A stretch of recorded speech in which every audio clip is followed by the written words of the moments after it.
Bom, galera, trazendo mais um vídeo aqui do canal Up Mini. Agora a análise do capítulo 332 de Blue Lock. Aqui após o Isaac perder a bola, já começa ele e o Hugo. E essa mão boba aí, Isaac. Já começa ele e o Hugo aqui. E o Hugo começa a falar mais sobre o destino. Do que é destino para ele. Aí aqui o Hugo já começa questionando o Isaac. Você acredita em destino? O Isaac não responde. Aí ele fala, vou te explicar. Não é fantasia e nem algo religioso, algo fantasioso. Que o destino é lógica. Ele dá um passe do Hugo pro Loki. Aí o Caruso aqui já começa a se lamentar, né? Que o passe tá indo direto pro Loki. Só que o Nico intercepta esse passe. O Nico interceptou esse passe aqui e gerou muita discussão na Fandom do Blue Lock. Gerou muita discussão, o Loki foi nerfado e etc. Aqui não é que o Loki foi nerfado. Aqui é meio que você já viu aquela arrogância de personagem de anime normal. Todo anime tem uns personagens arrogantes, tipo o Hugo arrogante e o Loki também. Então eles meio que menosprezam o Japão. Isso acontece também na vida real. Quando é que a gente vê quando começa a partida, aí vai jogar Real Madrid e Kashima Hunters, por exemplo, que é do Japão. O Real Madrid começa naquela tiriça danada, os jogadores achando que pode ganhar um jogo a qualquer momento. E é meio que está acontecendo aqui com a França. Não é que o Loki ali não poderia ter previsto que o Nico ia roubar a bola e roubar a bola de volta. É que o Loki meio que menosprezou, e o Hugo também. O Hugo deu um passe ali sem efeito, deu um passe normal. E aí o Nico foi e interceptou. Mérito do Nico e demérito de quem menosprezou os jogadores do Japão. Mérito total do Nico aqui. E não nerfaram o Loki ainda, relaxa. Não nerfaram. É só não começou com ele jogando a sério, entendeu? E aqui o Nico fala que a praga mais perigosa era o Loki. E aí o Loki meio que dá uma debochada, uau, ele conseguiu pegar esse passe. O Isaac fala, agradece o Nico. E aí você percebe pela fala do Loki, uau, e do Hugo, que nada mal, que eles nem ficaram surpresos tanto assim. Tipo assim, não foi algo surpreendente. Aí aqui eu acho muito interessante essa fala do Nico. Ele fala que o Blue Lock, quando o chute do Isaac é bloqueado ou interceptado, ou quando o Isaac não consegue ser capaz de fazer a jogada, o Blue Lock muda o padrão de ataque. Isso aqui é interessante de ver, porque mostra que o ego ele já meio que esperava que certas coisas acontecessem. Aí é que o Nico vai mais a fundo. Ele fala que se cada jogada estiver sendo lida, vamos levar a habilidade individual para outro nível, capaz de não ser lida. E uma análise bem interessante que já mostra que o Japão tem outros padrões de ataque sem ser como o Izag. Pátia já passa pelo volante de Blano. E uma coisa muito interessante que eu gostei muito desse capítulo: o coadjuvante, ou um figurante, como vocês queiram chamar, ele desafia o Batman a um x1. Acho que para surpresa de geral, o Batman começa a falar que o Camus tá lendo o padrão de jogo dele, de drible, e que ele não começa a não conseguir passar do Camus. Então um figurante, para quem acompanha o Blue Lock, um figurante para o Bachelor ou qualquer outro jogador do Blue Lock é algo meio que inédito. Então a gente fica muito animado com isso, de como o autor está conseguindo, pelo menos nessa partida, desenvolver os figurantes. Porque o autor ele não precisa mostrar um backstory de cada jogador da França para fazer os caras ser relevantes. Ele pode fazer isso que ele está fazendo, que é o Camus conseguir parar o Batman ali no drible, num quesito, que é o drible, entendeu? Ele pode dar esse tempo de tela para ele e tornar ele meio que relevante na partida, sem ter que dar muito tempo de tela, muitos minutos, mas mostrando que ele está tendo impacto na partida. É isso que eu acho que muita galera cobrou na Liga Não Egoísta e que pelo menos agora, e na partida contra a Nigéria também não aconteceu, e pelo menos agora está acontecendo. O Batman ainda fala, marcação personalizada é feita para parar ele, aí o Camus meio que confirma. O Camus parar o Batman obriga ele a tocar pro Shigiri. Ele chama o Camus de irritante e toca pro Shigiri. E para surpresa de geral, aquele volante que o Batman tinha driblado, ele consegue chegar rapidamente no Shigiri e acompanhar a velocidade do Shigiri. E aí até o Shigiri fica surpreso, falando que é impossível isso acontecer. O Izag meio que já começa a fazer as análises dele. Que que eles estão respondendo, cada padrão de ataque do Japão, eles estão respondendo como se estivesse um passo à frente das jogadas, como se já tivesse lido totalmente o jogo do Japão.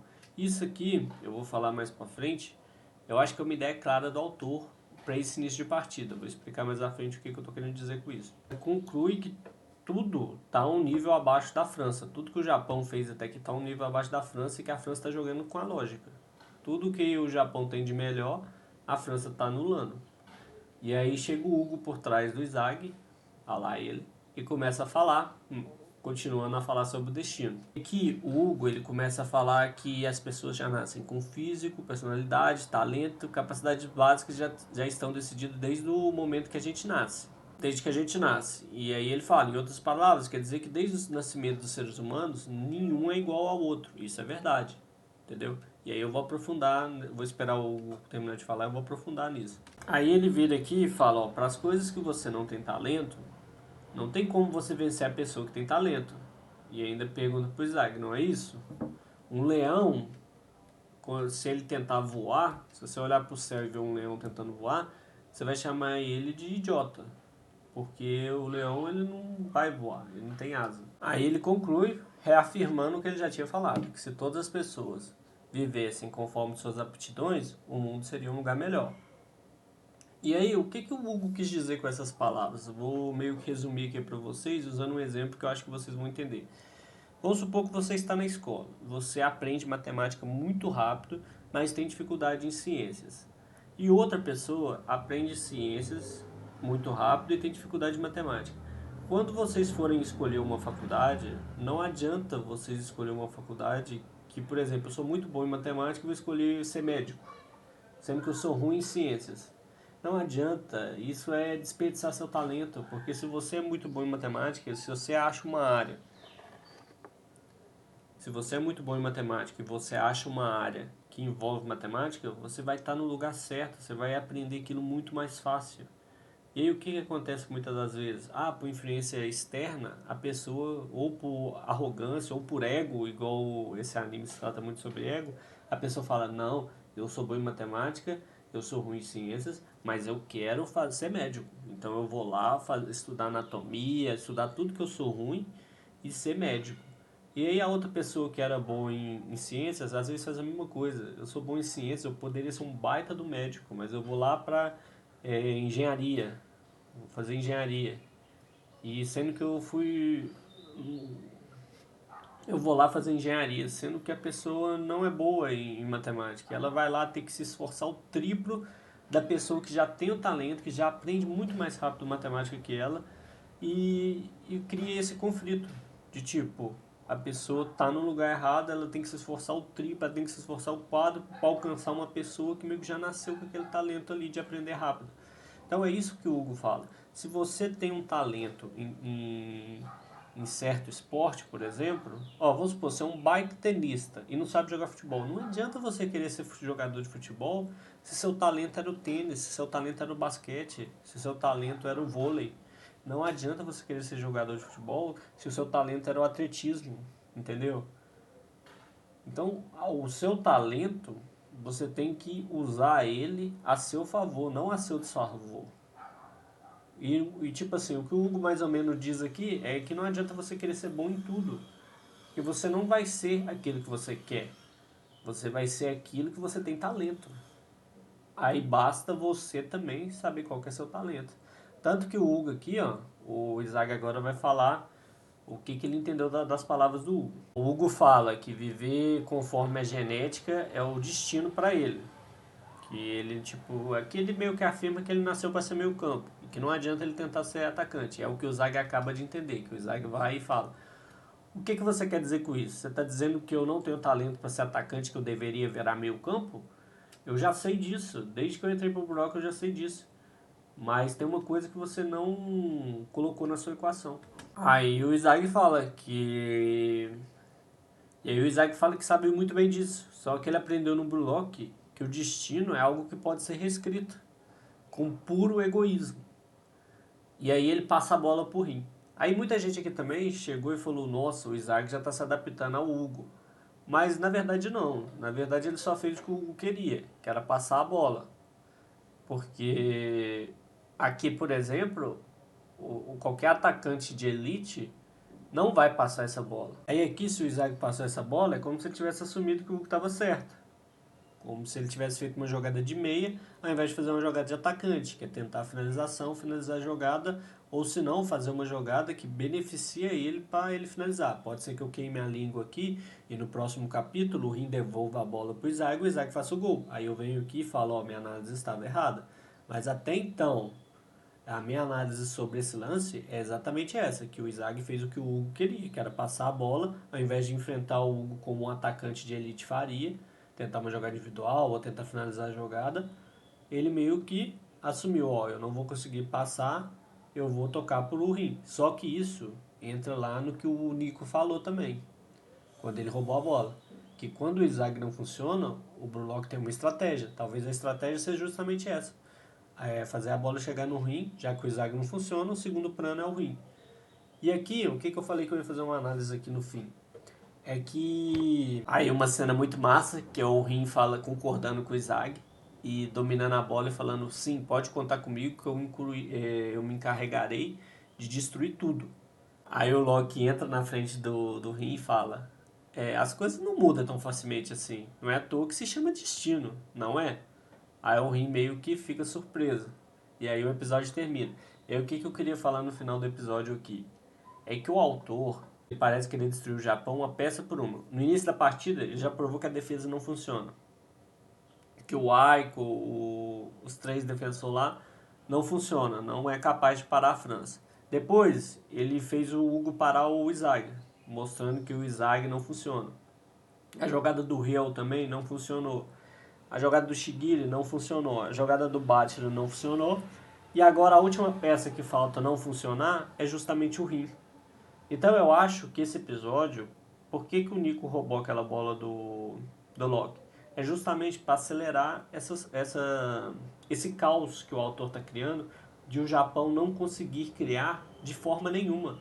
De todos os jogadores do Brulock ali do Japão, querendo ou não, serem inúteis ali contra a França. O autor, eu acho que ele está querendo criar esse caos, e aí o Japão toma o segundo gol, e eles viram e falam, pô, nada funciona, o que a gente faz agora?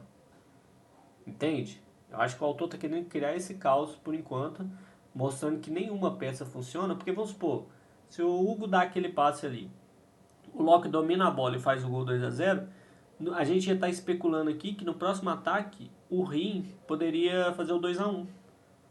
Entende? Então, se o Japão. Vê se vocês acompanham o meu raciocínio. Se o Hugo passa a bola pro Loki, o Loki vai lá e faz o 2-0, a gente já tá aqui no próximo capítulo questionando quem iria marcar o 2-1. A gente ia falar, pô, o Batida pode driblar ali e fazer o gol. O Shigiri pode ganhar na velocidade ali e fazer o gol. O Rin pode vir ali e fazer o gol. Ainda teria argumentos pra gente acreditar que o Japão iria fazer o gol. O que o autor parece querer? É destruir peça por peça, igual eu falei. E a última peça que falta agora para destruir é o Rin. E aí, depois disso, a França faz o 2-0 e meio que cria esse cenário de caos. O Isaac não funciona, o Rim não funciona. Parece que todos os planos do Japão não funcionam. Entendeu? Na minha visão, eu acho que o autor quer passar muito esse sentimento de caos na partida, de que nada funciona. Pra aí sim ele começar a desenvolver os personagens do Japão. Não sei se eles vão evoluir nesse jogo. Creio eu que alguém do Japão vai evoluir. Pode ser o Rin, pode ser alguém que está do banco, o Barou, o Shido. Mas creio eu que alguém vai evoluir nessa partida. Mas eu acho que não vai ser o suficiente para o Japão ganhar essa partida. Então, só para finalizar, o que eu espero do próximo capítulo? É isso. É o Rin perdendo a bola. O Japão meio que se auto-questionando que tudo que eles tentaram até agora não funciona e meio que buscando alternativas. E creio eu que a França vai marcar o 2-0. Eu ainda mantenho minha convicção de que será uma goleada para a França, 3-1, 4-1, algo assim. Porque, para mim, igual eu já deixei bem claro, quem vai conseguir mudar o nível para o Japão ser capaz de enfrentar a França vai ser o Sai e o Nagi. Eu acho que os dois, no futuro, vai ser fundamental para o Japão conseguir encarar a França, porque no atual cenário Se o Japão empata com a França, que eu vejo quem analisa aí no YouTube, falar que esse jogo vai terminar empatado. É loucura. Porque se terminar empatado, quando tiver o Sai e tiver o Nagi, então vai ser goleada do Japão. Então, pra mim, não faz nem sentido nenhum o Japão dar aperto, como se diz assim, nessa partida. Pra mim, eles vão ser amassados, mas eles vão dar a volta por cima no final da Copa. É o que eu acho que vai acontecer. Então é isso, valeu, deixa no seu comentário aí o que você acha que vai acontecer. Tamo junto.